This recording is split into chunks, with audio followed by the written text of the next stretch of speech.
శ్రీవారి బ్రహ్మోత్సవాలకు టీటీడీ భారీ ఏర్పాట్లు చేస్తోంది. ఈ మేరకు టీటీడీ ఈవో జె శ్యామలరావు కీలక ప్రకటన చేశారు. శ్రీవారి బ్రహ్మోత్సవాల సమయంలో వచ్చే భక్తులకు ఒకే రోజు స్వామివారితో పాటు వాహన సేవల దర్శన భాగ్యం కలిగించేలా ఏర్పాట్లు చేస్తామని చెప్పారు.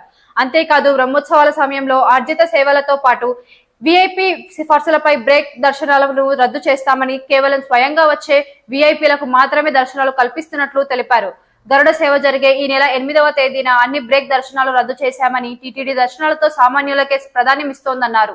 తిరుమల శ్రీవారి బ్రహ్మోత్సవాల రోజుల్లో ప్రత్యేక ప్రవేశ దర్శనాల కోసం 1.32 లక్షల టికెట్లను ఆన్లైన్లో విడుదల చేసినట్లు తెలిపారు ఈవో శ్యామలారావు.